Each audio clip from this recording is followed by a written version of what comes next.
మనం ప్రేమించే వాళ్ళ ప్రేమ కంటే కూడా మనల్ని ప్రేమించే వాళ్ళ ప్రేమ ఎప్పుడూ గొప్పదేరా.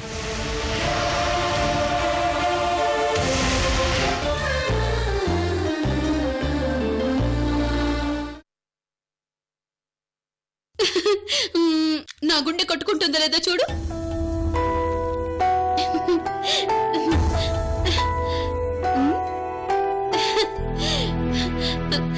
వింటున్నావా? నా గుండె చప్పుడు వింటున్నావా? నీ గుండె శబ్దం లబ్ డబ్ అని కొట్టుకుంటుంటే నా గుండె శబ్దం లవ్ డబ్ అని కొట్టుకుంటోంది కదూ? అరుంధతి, నువ్వు శ్రీకర్ని ప్రేమిస్తున్నావా? అవును, శ్రీకర్ నా ప్రాణం, నా డార్లింగ్, నా డార్జిలింగ్, నా లవ్వింగ్. నాకు శ్రీకర్ కావాలి, నాకు శ్రీకర్ కావాలి, నాకు శ్రీకర్ కావాలి. అలాగే తీసుకొస్తా. నాకు శ్రీకర్ కావాలి. అరుంధతి, నీకు శ్రీకర్ తప్ప ఇంకెవ్వరూ తెలియదా? శ్రీకర్ కాకుండా నాకు ఇంకా ఇద్దరు తెలుసు.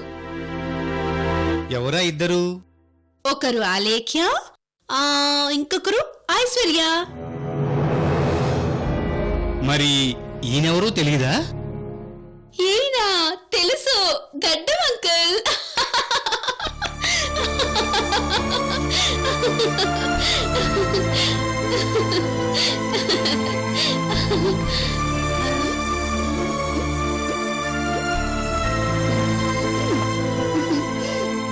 మీ అమ్మాయిని 2 రోజుల నుంచి చెక్ చేస్తున్నాను. ఎన్నిసార్లు అడిగినా ఆ ముగ్గురు పేర్లే చెప్తుంది. ఆ అమ్మాయి ఇలా అవ్వకముందు వరకు మీరంతా తెలుసు, కానీ ఇలా అయ్యాక మాత్రం ఆ ముగ్గురిని మైండ్లో పెట్టుకుంది. మిగతా వాళ్ళందరినీ మర్చిపోయింది. ఐశ్వర్య, అలేఖ్య, శ్రీకర్, ఆ 3 పేర్లు మాత్రం తన మైండ్లో చాలా బలంగా ఫిక్స్ అయ్యాయి.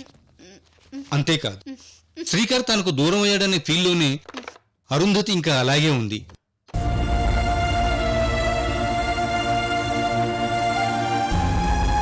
అరుంధతి శ్రీకర్, అలేఖ్య, ఐశ్వర్యలను గుర్తుపడుతుంది డాక్టర్.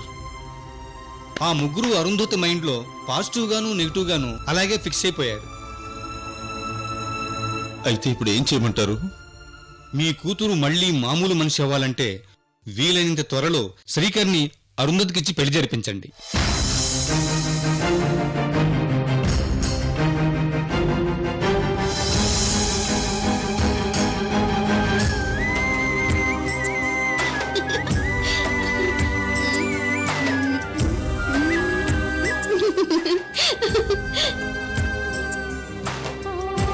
అలాగే జరిపిస్తాను. ఠాగూర్ గారు, మీ అమ్మాయికి శ్రీకర్ తను కలిసి దిగిన ఫోటోలను తనతో పాటు ఉండనివ్వండి. ఎక్కువగా శ్రీకర్ తను కలుసున్న ఫొటోస్, వీడియో క్లిప్స్ చూపిస్తూ ఉండండి. అవి కూడా కొంతవరకు మీ అమ్మాయిలో మార్పు రావడానికి కారణం అవ్వచ్చు. వెంటనే మీరు ఆ ఏర్పాట్లో ఉండండి. అలాగే డాక్టర్. ఖచ్చితంగా నా కూతుర్ని శ్రీకర్కిచ్చి పెళ్లి చేసి తీరుతాను.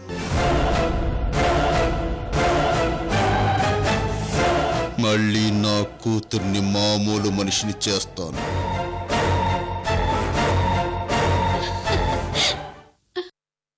పదమ్మా.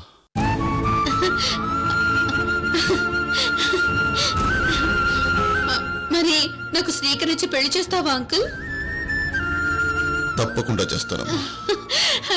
మా గడ్డం అంకుల్ నాకు శ్రీకర్ ఇచ్చి పెళ్లి చేస్తా అన్నారు, పెళ్లి చేస్తా అన్నారు.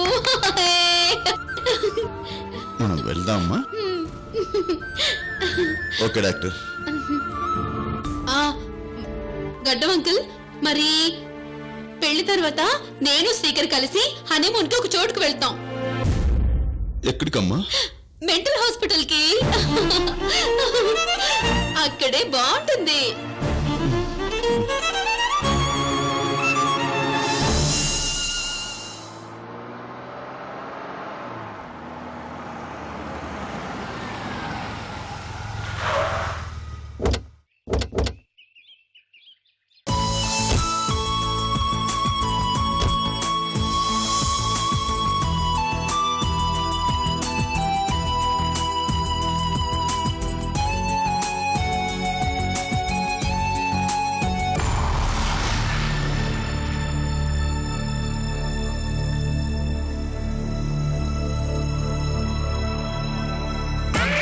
అబ్బా ఏంటండి మరీ బిగించేస్తున్నారు? నేను లూజుగానే వేస్తున్నాను, నువ్వే అటు ఇటు కదులుతున్నావు. అబ్బా ఏదో ఒకటి వెయ్యండి సరిగ్గా. ఇటు చూడండి, కొంచెం లూజ్ గా వేయండి.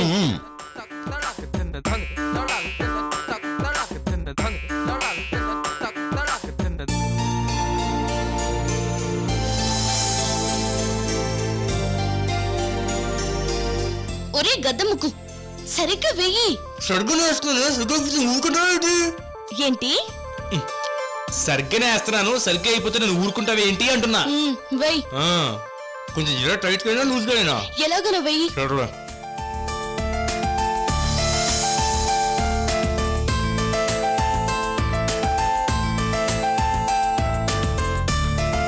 అయిపోయింది రాజేశ్వరి.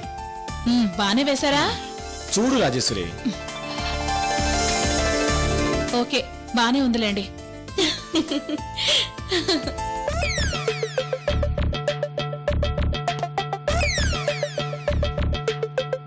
సూపర్ అమ్మా, ఆడవాళ్ల స్వరాజ్యం మీ ఇంట్లోనే చూస్తున్నాం. అవునంటీ, 2020లో మేం చూడబోయేది మీ ఇంట్లో ఇప్పుడే చూస్తున్నాం. కరెక్ట్ అక్క.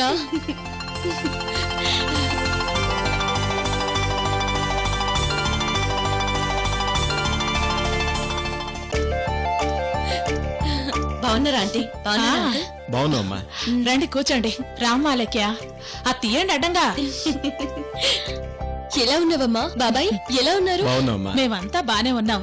ఒకవేళ ఇంతవరకు బాలేకపోయినా మీరు వచ్చారుగా, ఇక బానే ఉంటామమ్మా. అమ్మా, బాబాయ్ నీకు జడ భలే వేశారే. అవునమ్మా, ఆయన వేస్తేనే నాకు ఫుల్ సాటిస్ఫాక్షన్. నా బొట్టు నుంచి చీర వరకు అన్ని ఆయనే చూసుకుంటారు. అయితే మీరు చాలా అదృష్టవంతులు ఆంటీ. అవును, మా బక్క రక్షస్ ఎక్కడా? Hi Alikya. Hi Anusha. Hi Anusha. రా కూర్చో. ఏంటో గదముక్కు, నీ ముక్కేంటి ఇంకొంచెం పెద్దగా అయినట్టుంది? మీ అందరూ మా ఇంటికి రావటం, మిమ్మల్ని అందరినీ ఇలా చూడటం నాకు చాలా ఆనందంగా ఉందమ్మా. అమ్మా, అనుషలో పెళ్లి కళ ఉట్టి పడుతుంది. అవును, ఏ యాంగిల్లో చూసినా పెళ్లి కళ కనిపిస్తోంది. శ్రీకర్ అనుషాల నిశ్చితార్థం ఎప్పుడైతే అయిందో అప్పటి నుంచే అనుషకి పెళ్లి కళ వచ్చేసిందమ్మా. అవును, మాకెప్పుడెప్పుడు పెళ్లి చేసేద్దామా అనిపిస్తోంది. మేమిప్పుడు ఆ విషయం మాట్లాడడానికే వచ్చామమ్మా. శ్రీకర్కి అనుషకి నిశ్చితార్థం జరిగి చాలా నెలలయ్యింది. పెళ్లి చేయడంలో ఇప్పటికే చాలా ఆలస్యమైంది.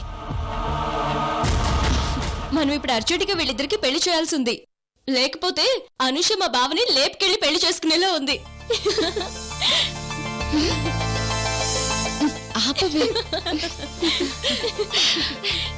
ఏం లేదా లేఖ్య, ఇన్నాళ్ళు మేం నీ గురించే ఆలోచించి వీళ్ళ పెళ్లి గురించి మాట్లాడలేదు.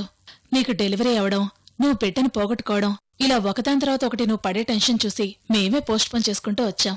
మాకు మా అమ్మాయికి ఎప్పుడెప్పుడు పెళ్లి చేద్దామనుంది లక్ష్యం. అరే ఇటు చూడండి, దీని సిగ్గు శృంగవరపు కోట దాటి ఒరిస్సాలోని బరంపురం దాకా వెళ్లిపోయేటట్టుంది. ఏ అనుష, నువ్వు సిగ్గుపడాల్సిన రోజులు ముందు ఇంకా ఉన్నాయి, కొంచెం దక్కించుకో. మీరు కూడా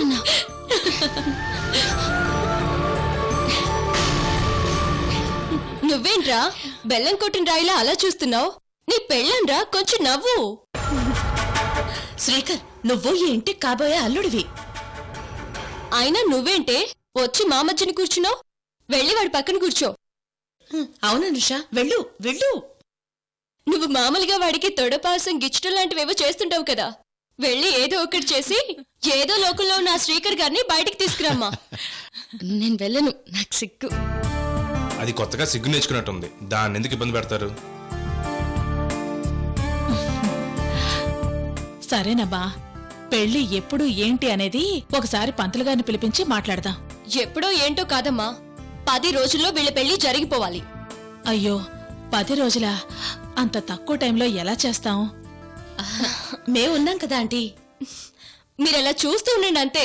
పెళ్ళంతా ఈ అక్క చెల్లెళ్ళే జరిపిస్తారు.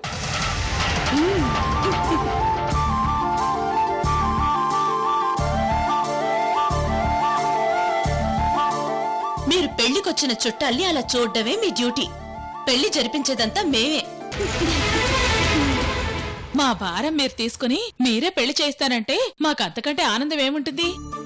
మీ సిస్టర్ కి మీరే పెళ్లి చేసేయండి, మేము అక్షంతలు మాత్రం వేస్తాం. మరి కాళ్ళు ఎవరికి అడుగుతారు?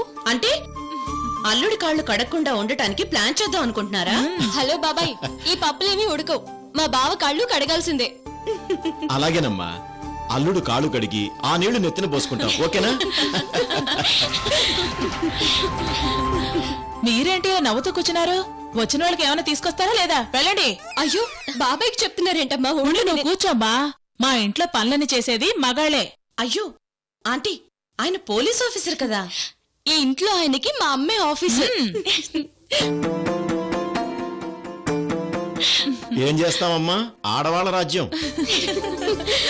ఆంటీ, అంటే మీ ఇంటి అల్లుడైతే శ్రీకర్ పరిస్థితి కూడా ఇదేనా? పాపం, మా బావ కూడా బాబాయ్ లాగా వచ్చిన వాళ్ళకి మర్యాదలు చేయాల్సిందే. ఖచ్చితంగా, అది మా ఇంటి సాంప్రదాయం. ఒరే బావా, ఇక నువ్వు అయిపోయినట్టే. శ్రీకర్, ఇక నువ్వు వీధిలో పులి, ఇంట్లో పిల్లి అవ్వాల్సిందే.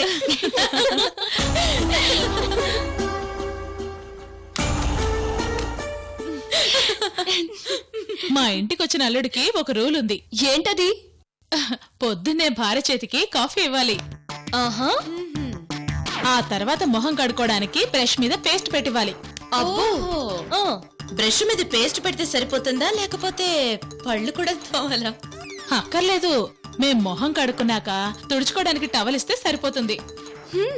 తర్వాత టిఫిన్ నుంచి డిన్నర్ దాకా ఏమేం వంటలు వండాలో మెనూ తీసుకోవాలి. నో, నాకు ఈ పెళ్ళొద్దు.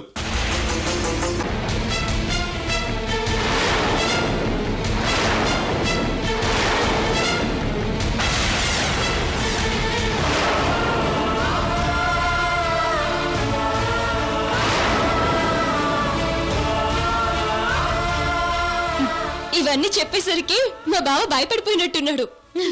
అవునవును, పెళ్లి చేసుకుంటే ఇన్ని పనులు చేయాలని బెంగ పెట్టేసుకున్నాడు.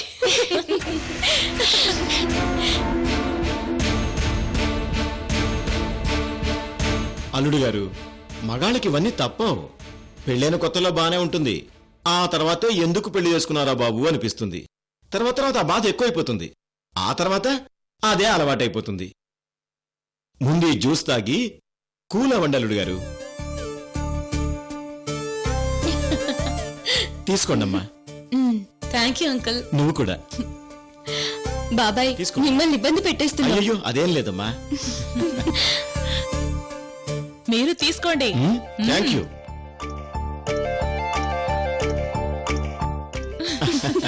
అంకుల్, జ్యూస్ మాత్రం అత్తరు కొట్టేశారు. Thank you. అలెక్యా, మా ఫస్ట్ నైట్ రోజున పాలు నేను తీసుకురాలేదు, ఈయనే.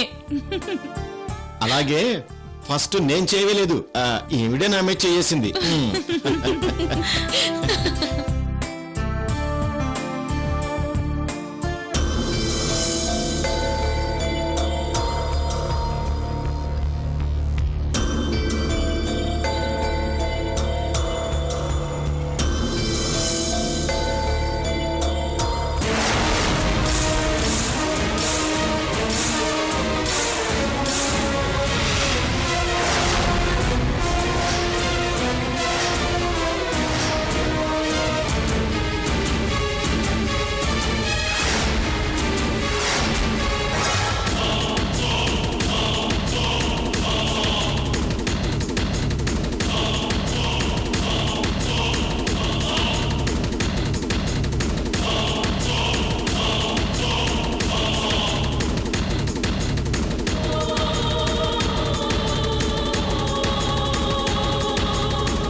అనుష సిద్ధును మెచ్చుకోలేకపోతుంది.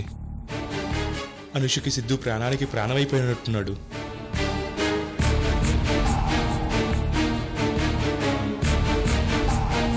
రే ఠాగూర్, మా బావకి అనుషనిచ్చి పెళ్లి చేసి నిన్ను నీ కూతుర్ని ఎలా దెబ్బ కొడతామో చూడు.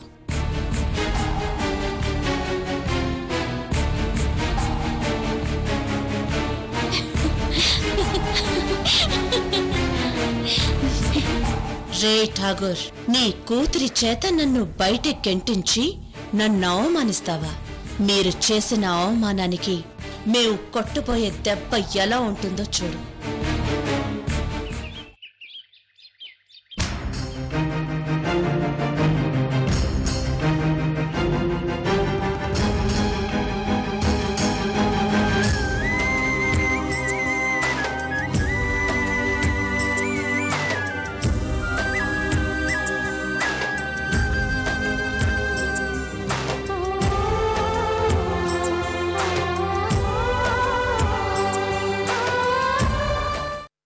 ఇదిగో అశ్విని, మీ ఊళ్ళో అయితే డైనింగ్ టేబుల్ మీద కూర్చుని భోజనం చేస్తారు.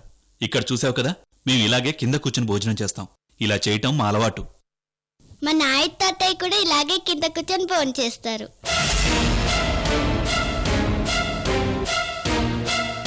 నాయుడు తాతయ్య? అవును, మా నాయ తాతయ్య కృష్ణమ్మ నాయ తాతయ్య. కృష్ణమ్మ నాయుడు? అవును, మా సిక్కోలు సింహం కృష్ణమ్మ నాయుడు. అదే జగ్గప్ప, బొబ్బిలి కృష్ణమనాయుడు గారు. ఓ, ఆ కృష్ణమ్మ నాయుడు గారా? ఆయన చాలా మంచి మనిషట. ఉత్తరాంధ్ర ప్రజలందరూ ఆయన దేవుడిగా కొలుస్తారట. మా తాతయ్య గారు అస్సలు ఖాళీగా ఉండరు, ఎప్పుడూ బిజీయే. మా అమ్మ చనిపోయిన దగ్గర నుంచి ఢిల్లీలోనే ఉంటున్నారు. అసలు బొబ్బిలికి రావటమే మానేశారు.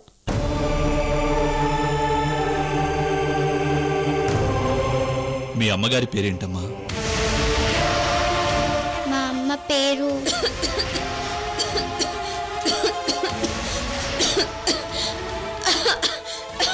ప్రియమ్మ, ఏమైంది? పొలం మారిందన్నయ్య. తినకుండానే?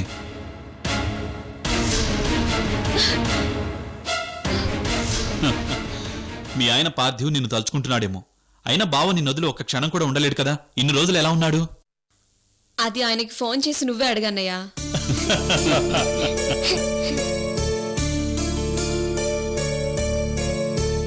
ఏంటిది? తలకాయ మాంసం అమ్మా. మీరు తలకాయ కూడా తింటారా? అయ్యో, మా రాయలసీమలో తలకాయ కూర అంటే పడిచేస్తారు. మా నాగిరెడ్డి నీకోసం దగ్గరుండి స్పెషల్ గా చేయించా. తిను.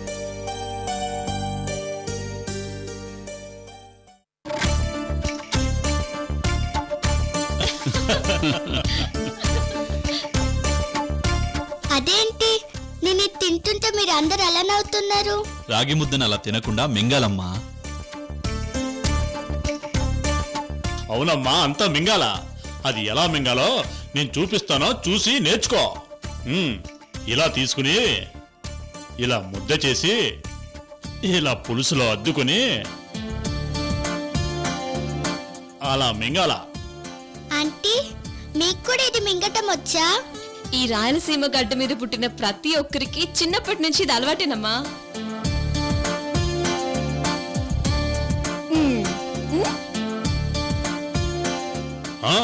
అందుకే మేమంతా బలంగా ఉన్నాం.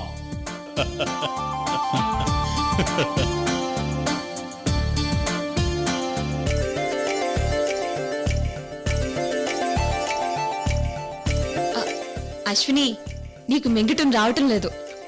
అది ప్రాక్టీస్ మీద వస్తుందిలేమ్మా. ఇప్పుడే కదా ప్రాక్టీస్ మొదలుపెట్టింది. ఇలా తీసుకొని ఇలా ఉండ చేసి ఇలా పులుసులో అద్దుకొని ఇలా మింగాలి. ఇలాగన్నమాట.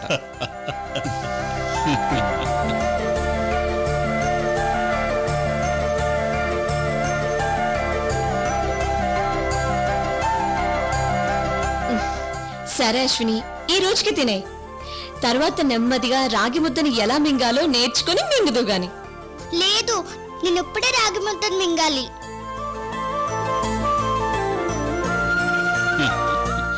సరే, నేను నీకు హెల్ప్ చేస్తాను. ఓకే, కమాన్. నోరు తెరు, నోట్లో వేసుకో, మింగేయ్. గుడ్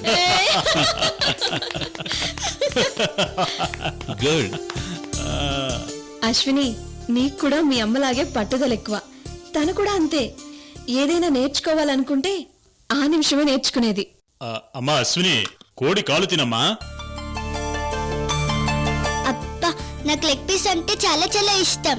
ఒక్కసారి నోట్లో పెట్టుకోగానే సగం కడుపులో కలిపాల్సిందే.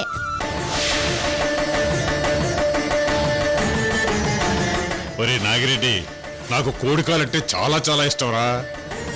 ఒక్కసారి నోట్లో పెట్టుకుంటే సగం కడుపులోకి వెళ్లాల్సిందే.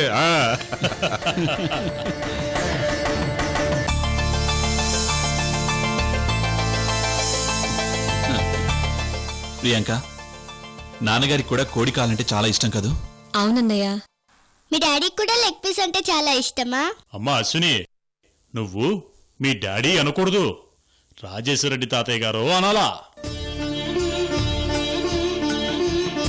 రాజేశ్వరరెడ్డి తాతయ్య గారు, మీకు కూడా అలాగా లెగ్ పీస్ అంటే చాలా ఇష్టమా?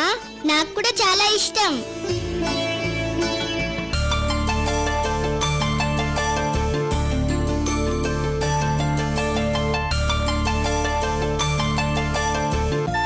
అచ్చు నాన్నగారిలానే తింటుంది. వారసత్వం ఎక్కడికి పోతుంది? అదెక్కడికి పోదు. ఈ నెల 15వ తారీఖున ఉదయం 7:36 దివ్యమైన ముహూర్తం ఉంది.